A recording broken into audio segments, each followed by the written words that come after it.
I invite you to open your hearts and look for paw prints. Paw prints that may reveal the life journey of a dog from your past, or perhaps that beloved, loving dog who fills your life with joy today. I will be talking about our relationship with dogs and how super pet parents save dogs' lives. They're called man's best friend. The American Pet Products Association estimates there are 70 to 80 million dogs in the United States, and approximately 37 to 47% of all US households have a dog. Now, many people who have dogs refer to them as members of their family. And when they talk about the love they share with their dog, they often describe it as unconditional and very special. In fact, it's been said, the day God made dogs, he just sat down and smiled. Now, dogs are sentient beings. They feel love, fear, pain, joy, anxiety, and more. When you look into the eyes of a dog, you see their soul. Now, the average dog is about as bright linguistically as that of a 2-year-old human child, says Professor Stanley Coren, who's a leading expert on canine intelligence. And now we know dogs far surpass us in the ability to smell. They sniff out drugs, bombs, diseases, yes, even cancer. We watch them work side by side with our military, our police, our ranchers, our farmers. They work as service dogs and bring the ability to function again to the person with the invisible or visible disability. They bring comfort as pet-assisted therapy dogs to our elderly, our children, our sick, and many others. Some dogs will protect and defend their human, even if it means their death.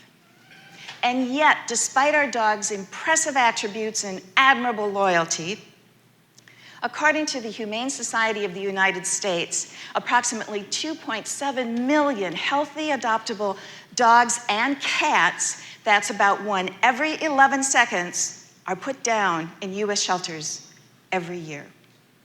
Spay-neuter is a proven way to reduce pet overpopulation. Another proven way is a specific focus on our dogs, and that is training. In a study conducted by the National Council on Pet Populations and Policy and published in the Journal of Applied Animal Welfare Science, researchers identified 12 separate humane shelters throughout the United States and for 1 year studied why dogs and cats were surrendered. What they found was that 96% of all dogs surrendered had no basic obedience training. Dogs know how to live in a dog world. They do not know what's expected of them in a human world. It is their right and our responsibility to provide them with the basic training they need to be able to live comfortably in our human-controlled world. Now, every day of a dog's life, they could have a brand new experience. Vacuum cleaners, fireworks, children laughing, children screaming, big hats, umbrellas, bearded faces, bright colors, the list goes on and on. We are responsible for helping our dogs learn how to greet these new experiences successfully with calm and confidence.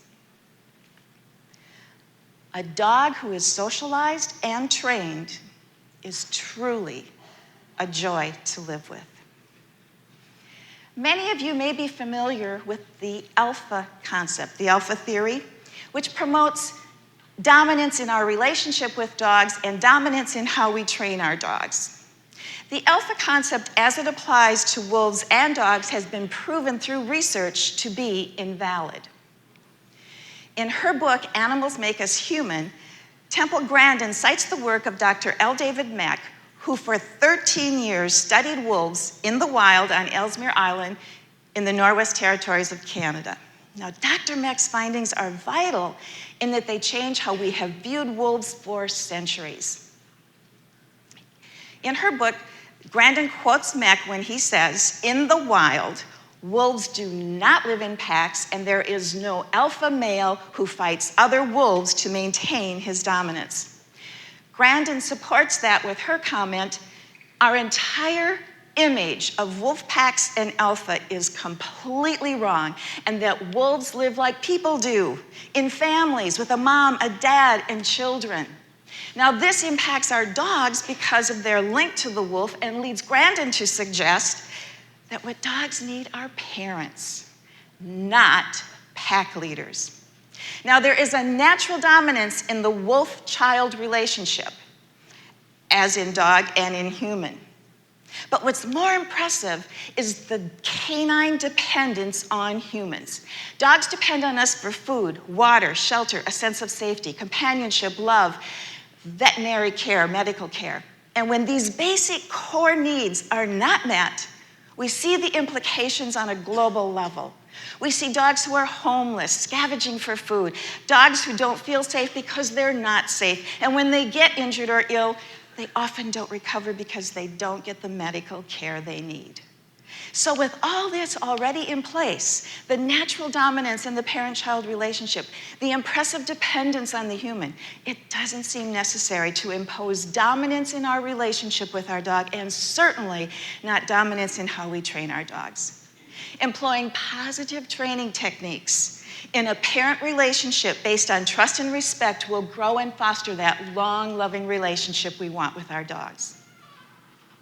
Now, we have another responsibility as a pet parent, and that is to provide our dogs with a job, something with meaning, something they can look forward to. Dogs are bright feeling beings. A job is important for them.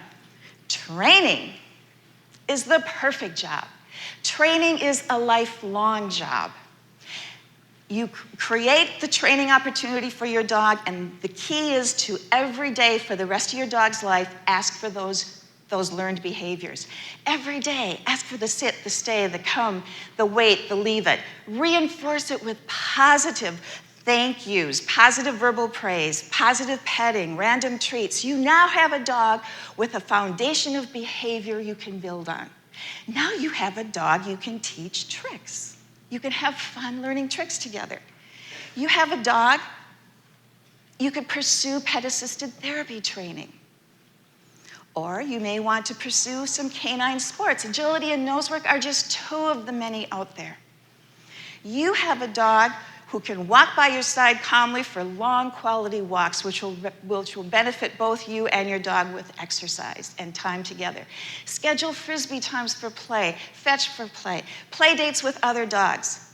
The important thing is our dogs give us so very much. Giving them something meaningful to look forward to is certainly something we can do for them. I would like you all to meet Ruby. Ruby is what we call a senior dog. Now, Ruby is safe with her family, but dogs like Ruby are surrendered to shelters simply for being old. When a dog comes into our life, it's imperative that we commit to the lifelong relationship from the beginning to the very end. Our dogs need us the most at the very end. So let your face be the last face your dog sees, and let your touch be the last touch your dog feels. Let's talk about a pet owner. Our laws define dogs as property. This can become emotional in divorce settlements and certainly any legal situation where a dog is the focus. We pay money for dogs. We buy them, and we refer to ourselves as dog owners. Our grammar etiquette objectifies all animals, but tells us to be grammatically correct, we must refer to our dogs as it and that. With this influencing us, if we are already a person who relates to dogs as more of an object, it just seems that on some level, it's easier to dispose of them. This happens at a frequency in the United States that we refer to it as the disposable dog syndrome. Let's talk about a pet parent. A pet parent knows they have a voice, but more importantly, they know their voice is the voice for their dog. Our dogs cannot speak for themselves. We are their voice. An informed pet parent knows their voice can influence laws to change. A pet parent embraces a dog as a true member of their family. and refers to their dog as the sentient being it is, as a he and a she.